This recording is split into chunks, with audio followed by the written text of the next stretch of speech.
ANMR ನ್ಯೂಸ್ಗೆ ಸ್ವಾಗತ.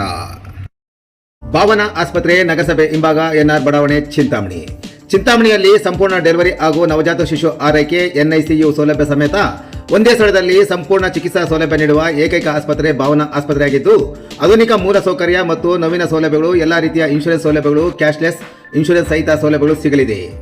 Doctor Bhavana S ಅವರು ಒಬಿಜಿ ಮತ್ತು ಗೈನಕಾಲಜಿ ತಜ್ಞರಾಗಿದ್ದು, ಅವರು ಸಾಮಾನ್ಯ ಮತ್ತು ಸಿಸೇರಿಯನ್ ಡೆಲಿವರಿ ಸೇವೆ, ಬಂಜೆತನ ಚಿಕಿತ್ಸೆ, ಲ್ಯಾಪ್ರೋಸ್ಕೋಪಿಕ್ ಶಸ್ತ್ರಚಿಕಿತ್ಸೆಗಳು, ಗರ್ಭಾಶಯ ಶಸ್ತ್ರಚಿಕಿತ್ಸೆ, ಲ್ಯಾಪ್ರೋಸ್ಕೋಪಿ, ಸ್ಟೆರಿಲೈಸೇಷನ್ ಚಿಕಿತ್ಸೆ ನೀಡಲಿದ್ದಾರೆ. ಇನ್ನು ಡಾಕ್ಟರ್ ಅಭಿನಯ್ ಆರ್ ಅವರು ಮಕ್ಕಳ ತಜ್ಞರಾಗಿದ್ದು, ಅವರು ಮಕ್ಕಳ ಆರೋಗ್ಯ ಸೇವೆಗಳು, ಲಸಿಕೆಗಳು, ಮಕ್ಕಳ ಐಪಿಡಿ, ಎನ್ಐಸಿಯು ಮತ್ತು ಐಸಿಯು ಸೇವೆ ನೀಡಲಿದ್ದಾರೆ. ಇನ್ನು ಇತರೆ ವೈದ್ಯರಿಂದ ಸದರಿ ಆಸ್ಪತ್ರೆಯಲ್ಲಿ paediatric neurology, paediatric surgery, general medicine ಮತ್ತು general surgery, ENT, nephrology, urology, onco surgery ಚಿಕಿತ್ಸೆ ಸಿಗಲಿದೆ.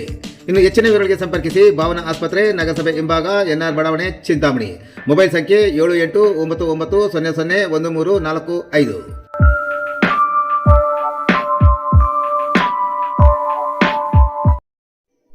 ಗಂಡನ ಮರ್ಮಾಂಗಕ್ಕೆ ಗಾಯಗೊಳಿಸಿ ಕೊಲೆಗೆ ಯತ್ನಿಸಿದ ಪತ್ನಿ. ಬಟ್ಲಳ್ಳಿ ಪೊಲೀಸ್ ಠಾಣಾ ವ್ಯಾಪ್ತಿಯ ವೆಂಕಟರಾಯನಕೋಟೆ ಗ್ರಾಮದಲ್ಲಿ ಘಟನೆ.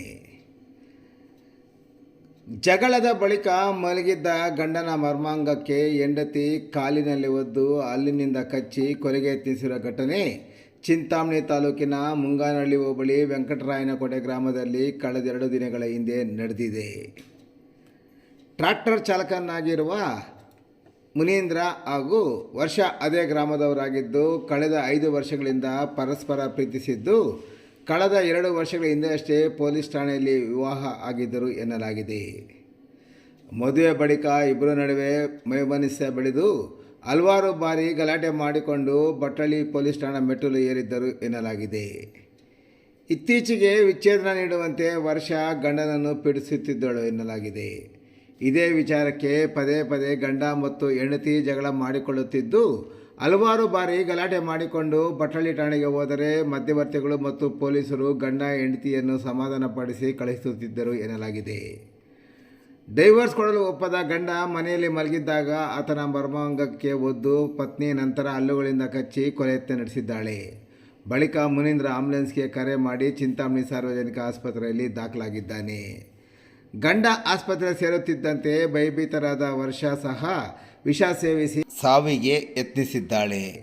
ಆಕೆಯನ್ನು ನೆರೆಹೊರೆಯವರು ಚಿಂತಾಮಣಿ ಸಾರ್ವಜನಿಕ ಆಸ್ಪತ್ರೆಗೆ ದಾಖಲು ಮಾಡಿದ ನಂತರ ಪ್ರಥಮ ಚಿಕಿತ್ಸೆ ಕೊಡಿಸಿ ನಂತರ ಹೆಚ್ಚಿನ ಚಿಕಿತ್ಸೆಗಾಗಿ ಚಿಕ್ಕಬಳ್ಳಾಪುರ ಜಿಲ್ಲಾ ಆಸ್ಪತ್ರೆಗೆ ದಾಖಲು ಮಾಡಿದ್ದು, ಆಕೆಯು ಸದ್ಯಕ್ಕೆ ಪ್ರಾಣಾಪಾಯದಿಂದ ಪಾರಾಗಿದ್ದಾಳೆ ಎನ್ನಲಾಗಿದೆ.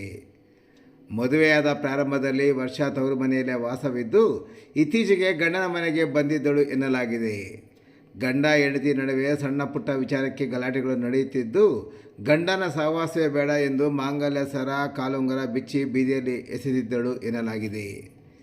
ಗಂಡ ಹೆಂಡತಿ ಜಗಳ ಉಂಡು ಮಲಗುವ ತನಕ ಅಂತಾರೆ. ಆದರೆ ಇಂದಿನ ದಿನಗಳಲ್ಲಿ ಉಂಡು ಮಲಗಿ ಎದ್ದ ಮೇಲೂ ಗಂಡ ಹೆಂಡತಿ ಜಗಳ ಮುಂದುವರಿಯುತ್ತದೆ. ಹೌದು, ಇದಕ್ಕೆ ಪೂರಕವೆಂಬಂತೆ ಪ್ರೀತಿಸಿ ವಿವಾಹವಾಗಿದ್ದ ದಂಪತಿ ನಡುವಿನ ಜಗಳ ತೀರ ಅತಿರೇಕಕ್ಕೇರಿದ್ದು, ಪತ್ನಿಯೇ ಪತಿಯನ್ನು ಕೊಲೆ ಮಾಡುವ ಹಂತಕ್ಕೆ ಹೋಗಿದ್ದಾಳೆ.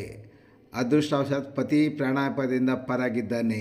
ಇನ್ನು ಪತ್ನಿ ಸಹ ಸಾವಿಗೆ ಯತ್ನಿಸಿದ್ದು, ಆಕೆಯೂ ಸಹ ಪ್ರಾಣಾಪಾಯದಿಂದ ಪಾರಾಗಿದ್ದಾಳೆ.